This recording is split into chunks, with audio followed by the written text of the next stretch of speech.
तो चलिए सबसे पहले और सबसे बेसिक कदम से शुरू करते हैं।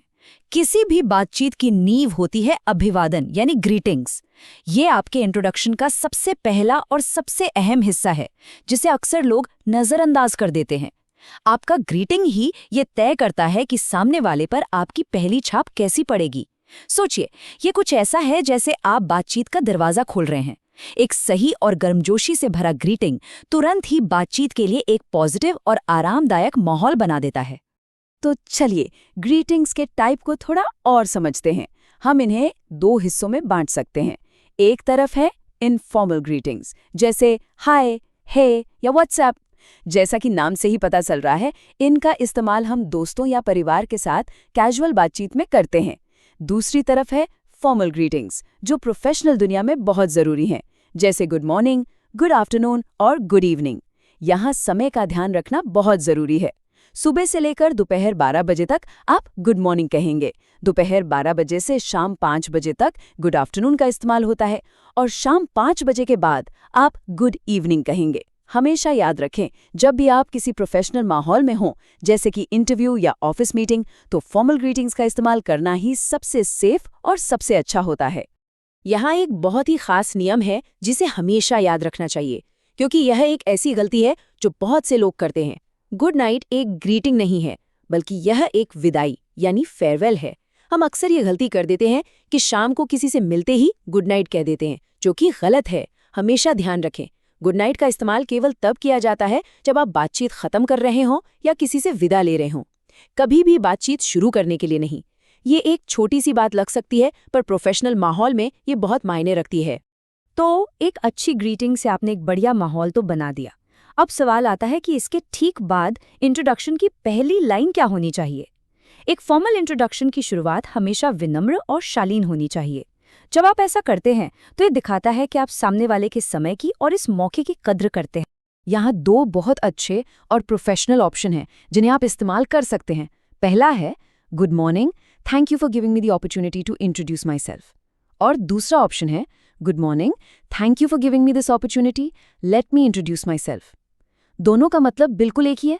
आप इनमें से वो चुनें जो आपको बोलने में ज्यादा नेचुरल और आरामदायक लगे। यकीन मानिए, ये छोटी सी पोलाइट लाइन आपके आत्मविश्वास को तुरंत बढ़ा देती है और एक बहुत अच्छा इंप्रेशन डालती है।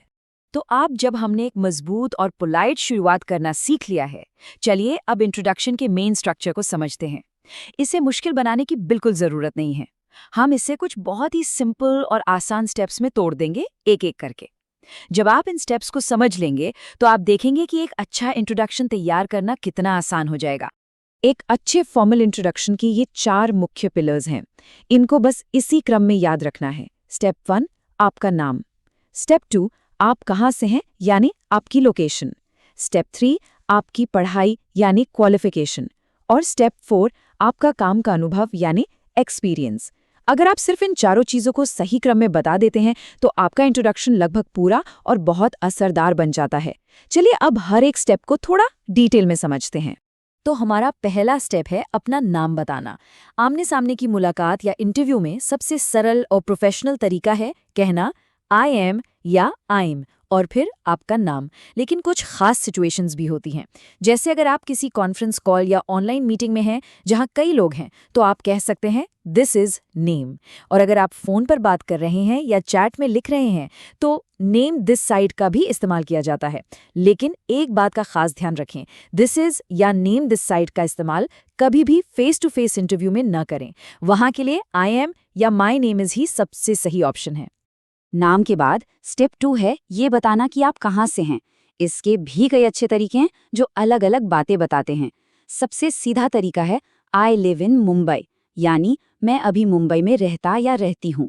आप कह सकते हैं आई बिलोंग टू कोलकाता, जो ये दिखाता है कि आप मूल रूप से कोलकाता से हैं, भले ही आप अभी कहीं और रह रहे हों। अगर आपका जन्म कहीं और हुआ और आप पले बड़े कहीं और हैं तो आप कह सकते हैं I was born in Kolkata but raised in Mumbai. और अगर आप काम के सिलसिले में किसी नए शहर में रह रहे हैं तो सबसे प्रोफेशनल तरीका है कहना I am originally from Kolkata but now I am currently based in Mumbai. Based in ये एक बहुत ही फॉर्मल और प्रोफेशनल शब्द है जो अक्सर काम के कॉन्टेक्स्ट में इस्तेमाल होता है। हमारा तीसरा स्टेप है आपकी क्वालिफिकेशन यानी आपकी शिक्षा। यहाँ पर आपको अपनी सबसे रीसेंट या सबसे ज़रूरी डिग्री के बारे में ही बताना है। इसे छोटा और बिल्कुल क्लियर रखना ज़रूरी है। उदाहरण के लिए आप कह सकते हैं, I have completed my BTech in computer science या I have completed my graduation in English. याद रखें, आपको अपने स्कूल की जानकारी या हर छोटे मोटे कोर्स के बारे में बताने की ज़रूरत नहीं है। ऐसा करने से इंट्रोडक्शन लंबा और बोरिंग हो सकता है। सिर्फ आपकी सबसे बड़ी या सबसे रेलेवेंट क्वालिफिकेशन बताना ही काफ़ी है। और अब आते हैं हमारी चौथे और आखिरी ज़रूरी स्टेप पर, आपका एक्सपीरियंस। जाहिर है, अगर आप एक फ्रेशर हैं तो आप इस हिस्से को छोड़ सकते हैं, लेकिन अगर आपके पास काम का अनुभव है तो उसे बहुत ही संक्षिप्त में बताएं। जैसे आप कह सकते हैं, I have 2 years of experience in digital marketing, या फिर आप अपनी पिछली कंपनी का नाम भी बता सकते हैं, जैसे I have previously worked at Microsoft as a software engineer. कोशिश करें कि अपने अनुभव को 1 या 2 लाइनों में ही खत्म कर दें, क्योंकि इंटरव्यू में इस पर आगे और भी सवाल पूछे जाएंगे।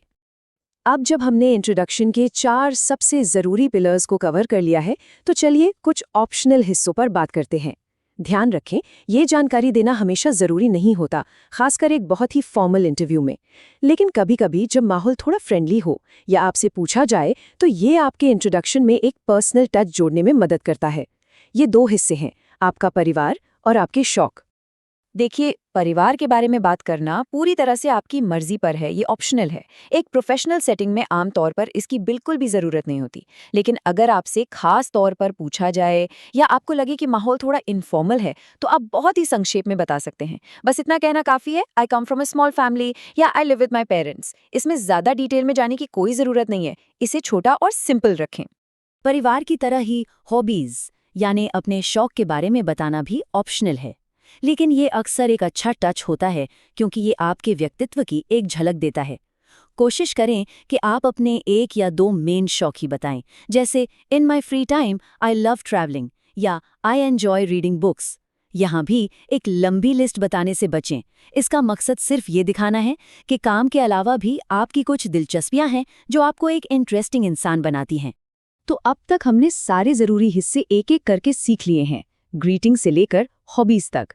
अब समय है इन सभी टुकड़ों को एक साथ जोड़ने का और ये देखने का कि एक पूरा और प्रभावशाली फॉर्मल इंट्रोडक्शन आखिर सुनाई कैसा देता है। चलिए एक पूरा उदाहरण देखते हैं। मैं इसे धीरे धीरे और बिल्कुल नेचुरल तरीके से पढ़ती हूँ, आप इसके फ्लो पर ध्यान दें। Good morning, thank you for giving me this opportunity to introduce myself. My name is Rahul. I am originally from Kolkata, but I'm currently based in Mumbai. I have completed my BTech in computer science and I have 3 years of experience as a software engineer. Apart from my professional life, I come from a small family and in my free time I enjoy listening to music and traveling. Thank you. देखा आपने, हर जानकारी एक logical क्रम में है, कुछ भी ज्यादा या कम नहीं है और ये एक विनम्र थैंक यू के साथ खत्म होता है। ये सुनने में कितना प्रोफेशनल और कॉन्फिडेंट लगता है। यहाँ एक और बहुत ज़रूरी बात समझनी है, वन साइज फिट्स ऑल वाला नियम इंट्रोडक्शन पर लागू नहीं होता, यानी हर मौके के लिए एक ही इंट्रोडक्शन काम नहीं करता। एक स्मार्ट स्पीकर वो होता है जो सिचुएशन और माहौल के हिसाब से अपने इंट्रोडक्शन को बदल सके। जाहिर है, जो इंट्रोडक्शन एक जॉब इंटरव्यू में काम करेगा वो दोस्तों की पार्टी में बहुत अजीब लगेगा। तो चलिए अब कुछ उदाहरणों से देखते हैं कि अलग अलग मौक़ों पर इंट्रोडक्शन कैसे बदला जाता है। मान लीजिए आप किसी पार्टी या एक कैजुअल गैदरिंग में हैं। यहाँ माहौल पूरी तरह से इनफॉर्मल है, तो आपका इंट्रोडक्शन भी छोटा, रिलैक्स्ड और दोस्ताना होना चाहिए। आप कुछ ऐसा कह सकते हैं, hi, I am Rahul, I work in the tech field, I love music and travelling, nice to meet you. देखिए यहाँ कितना बदलाव है। फॉर्मल ग्रीटिंग की जगह हाय का इस्तेमाल हुआ, क्वालिफिकेशन और एक्सपीरियंस की जगह बस टेक फील्ड कहा गया और हॉबीज पे ज्यादा जोर दिया गया। अंत में थैंक यू की जगह नाइस टू मीट यू कहना ज्यादा बेहतर है। अब बात करते हैं एक प्रोफेशनल फ़ोन कॉल की। फ़ोन पर इंट्रोडक्शन हमेशा बहुत सीधा और टू द पॉइंट होना चाहिए, क्योंकि आप किसी का कीमती समय ले रहे हैं। यहाँ आप कुछ ऐसा कहेंगे, good morning, this is Rahul, I am calling regarding the interview scheduled for Monday, is this a good time to talk? गौर कीजिए, इसमें 3 ज़रूरी बातें हैं। आपने दिस इज़ का इस्तेमाल करके अपना नाम बताया, आपने तुरंत कॉल करने का कारण बताया और सबसे ज़रूरी, आपने ये पूछा कि क्या सामने वाला बात करने के लिए फ्री है। ये बहुत ही पोलाइट और प्रोफेशनल तरीका है। और आखिर में एक कॉन्फ्रेंस कॉल या ऑनलाइन मीटिंग का उदाहरण लेते हैं जो आजकल बहुत आम है। यहाँ अक्सर कई लोग होते हैं और सबका समय कीमती होता है, इसलिए इंट्रोडक्शन छोटा और रेलेवेंट होना चाहिए। आप कह सकते हैं, hello everyone, this is Rahul, I am a software engineer based in Mumbai, happy to be here. यहाँ आपने सबको हेलो एवरीवन कहकर ग्रीट किया, अपना नाम और प्रोफेशनल रोल बताया और मीटिंग का हिस्सा बनने पर खुशी जाहिर की। बस इतना ही काफ़ी है। ये छोटा है, प्रोफेशनल है और सबका समय बचाता है।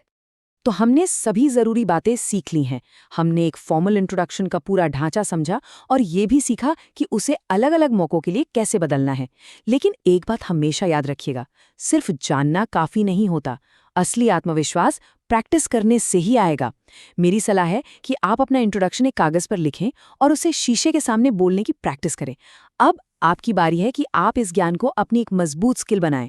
हमेशा याद रखिए, आपका इंट्रोडक्शन सिर्फ आपके बारे में कुछ लाइंस नहीं है, ये एक अवसर है, एक अच्छा कनेक्शन बनाने का अवसर, एक पॉजिटिव प्रभाव छोड़ने का अवसर और एक बेहतरीन बातचीत शुरू करने का अवसर। तो अगली बार जब कोई आपसे कहे इंट्रोड्यूस योरसेल्फ, तो घबराएं नहीं, एक गहरी सांस लें, चेहरे पर एक हल्की सी मुस्कान लाएं और पूरे आत्मविश्वास के साथ इन स्टेप्स को फॉलो करें। आप निश्चित रूप से एक बेहतरीन इंप्रेशन छोड़ेंगे, क्योंकि एक अच्छा इंट्रोडक्शन ही एक बेहतरीन शुरुआत है।